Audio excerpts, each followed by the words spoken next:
जबकि जॉश से बात करवाई जाती है मिनिस्टर साहब की, तो जॉश प्रॉब्लम में आ जाता है क्योंकि आज से कुछ साल पहले 50 बच्चे एकदम से जान से मारे गए थे। बेसिकली शहर के अंदर एक जहरीली गैस फैल गई थी और उस वजह से कोई भी बच्चे सांस वगैरह नहीं ले पा रहे थे। ऑक्सीजन सिलेंडर भी हॉस्पिटल्स में खत्म हो चुके थे और डॉक्टर थी ईरम नाम की एक लड़की। ईरम अपने के जॉश यानी कि अपने जो डीन वगैरह थे उनको फोन लगाकर बताती है कि अगर जल्दी से ऑक्सीजन सिलेंडर यहाँ पर नहीं है तो छोटे बच्चों की जान खतरे में पड़ जाएगी। मगर जॉश का कहना था कि एक फिनाइल की बोतल तक भी किसी हॉस्पिटल में आती है तो उसका कमीशन भी नीचे से लेकर ऊपर तक जुड़ा होता है। जिस पर ईरम का कहना था कि मैं हेल्थ मिनिस्टर से आपकी शिकायत करूंगी। तो जॉश का कहना था कि हेल्थ मिनिस्टर तक जाओगी तो उसका तो और भी बड़ा कमीशन होगा, वो तुम्हें पूरा लूट कर खा जाएगा। बेटर यही रहेगा कि इंतजार करो जब तक सारी फॉर्मेलिटीज कंप्लीट नहीं होती, हर किसी का कमीशन नहीं मिल जाता, तब तक कोई भी सिलेंडर नहीं मिलेगा। और जब तक ईरम बात करके अपने हॉस्पिटल में वापस आती है तब तक वो सारे बच्चे मारे जा चुके थे। और नेक्स्ट डे कोर्ट के अंदर ईरम पर ही अगेंस्ट केस हो जाता है कि वो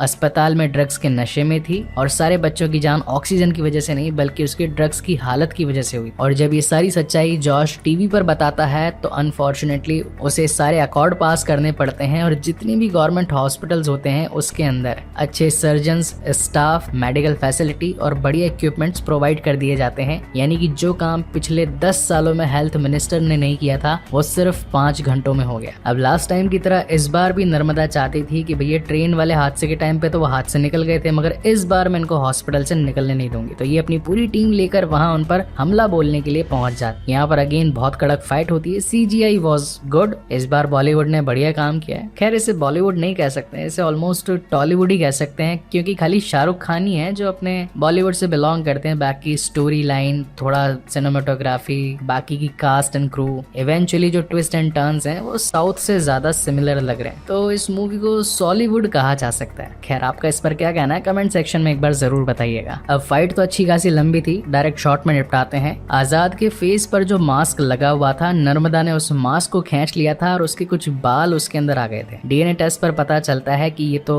विग लगा रखी थी और अब क्योंकि बाल मिक्स हो चुके हैं तो एज का पता नहीं लगाया जा सकता। माइट भी हो सकता है कि 25 का हो, 35 का हो या फिर 45 का हो। तो इसे चेक करने में थोड़ा टाइम लगेगा, जिस पर वो स्केचर्स को बुलाते हैं और तीनों ही पेंटिंग्स बनवाने के लिए ऑर्डर पास करवाते हैं। और वहीं अगले दिन होती है आजाद और नर्मदा की शादी, जहां पर वो ईरानी यानी कि सुनील ग्रोवर को कहकर जाती है कि अगर स्केच बन जाए तो मुझे फोन कर देना। अब एक तरफ जहां पर आजाद ये सोच रहा था कि मैं आज शादी की रात को सारी सच्चाई बता दूंगा कि वो चोरियां करने के पीछे का रीजन क्या था, पूरा मास्टर प्लान किसका था और आखिर इन सब के पीछे मैं शामिल क्यों हूँ, क्या वगैरह रीजन है। बट मीनवाइल नर्मदा के पास में ईरानी की तरफ से भेजे गए स्केचेस मिल जाते हैं जिसके अंदर हूबहू वही शक्ल थी जो कि आजाद की थी। तो यहाँ नर्मदा सीधा आजाद को गोली मार देती है। अब यहाँ पर इनकी बातचीत, इनकी फाइट खत्म होती मगर उससे पहले वहाँ पर दूसरे गुंडे भिजवा दिए गए होते हैं काली के थ्रू और ये इनको पकड़ कर ले जाते हैं। दोनों की खूब धुलाई पिटाई होती है, मतलब कि शाहरुख की भी होती है और नयनतारा की भी होती है। तो जो काली का भाई होता है वो कहता है कि वाह भाई, पति जो है वो प्लानिंग बना के पैसा निकलवाने की बात करता है और पत्नी जो है पैसा निकलवा कर दे देती है और फिर इन्हें छुड़वा भी देती है। तो अब तो दोनों कुटेंगे। और जो आजाद की जो टीम थी वो बेसिकली सारी की सारी प्रिजनर्स थी, तो वो होती तो अब जेल के अंदर है और जब तक वो यहाँ पहुंचती तब तक तो इनका खात्मा हो चुका होता। तो अब इन्हें बचाएगा कौन। और फिर होती है grand entry of again Shahrukh Khan in the old version, जो कि होते हैं विक्रम राठौड़। वही सीन शिफ्ट होता है विजय सेतुपति पर, यानी कि काली गायकवाड़। इस वक्त वो एक आर्म डीलर है और एक बड़ी डील के चलते एक दूसरे आर्म डीलर के साथ में डील कर लेते हैं। और ये डील कोई छोटी मोटी नहीं होती है, आराम से लाखों करोड़ों की डील होती है। खैर अब जहाँ एक तरफ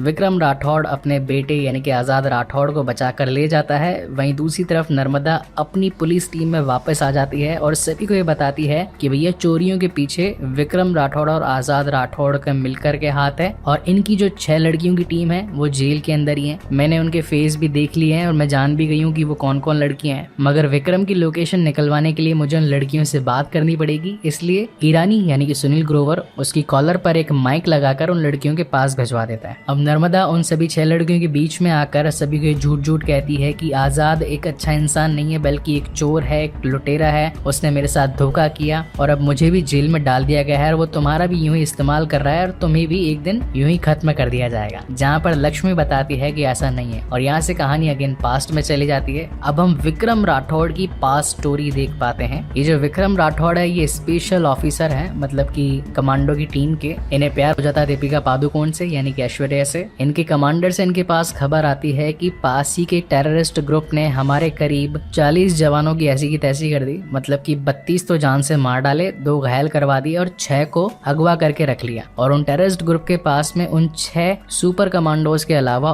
और भी नॉर्मल सिविलियंस मौजूद हैं जो कि उनकी गिरफ्त में है। तो मैं स्पेशल ऑफिसर्स जो तुम लोग हो, अब इनके ग्रुप का नाम था अग्नि, मैं अग्नि ग्रुप को ये कमांड्स देता हूँ कि जाओ और जा करके उन सभी को बचा करके लेके आओ, क्योंकि तुम ही लोग हो जो कि उनका सामना कर सकता है। अब ये लोग अपनी गन वगैरह लेकर पहुंच जाते हैं सामना करने के लिए। स्टार्टिंग में तो वो गन सही काम करती है और बाद में गन चलना ही बंद हो जाती है। सारे के सारे ऑफिसर्स अपनी गन की वजह से परेशान होते हैं, लड़ नहीं पाते और खुद ब खुद घायल होते रहते हैं। मगर एट द एंड इनकी फाइटिंग स्किल्स अच्छी थी और इसी के चलते ये वहां पर धमाके करवा कर उन सभी टेररिस्ट को खत्म कर देते हैं और अपने बाकी सभी सोल्जर्स वगैरह की जान बचाकर ले आते हैं। इस मिशन को कंप्लीट कर लेने के बाद में जब मेडल वगैरह मिलता है तो विक्रम राठौड़ का कहना था कि मेडल तो आज मिल गए लेकिन ये मुझे बहुत भारी महसूस हो रहे हैं, क्योंकि इन मेडल्स के पीछे हमारे कई सारे जवानों की जान गई है। और रीजन ये नहीं था कि उनकी ट्रेनिंग कंप्लीट नहीं हुई थी, रीजन ये था कि जो गन्स हमने लेटेस्ट लॉट वाली यूज करी थी जो कि MI3 के नाम से थी, वो सारी की सारी गन्स बेकार थी और फाइट के दौरान चल ही नहीं रही थी। तो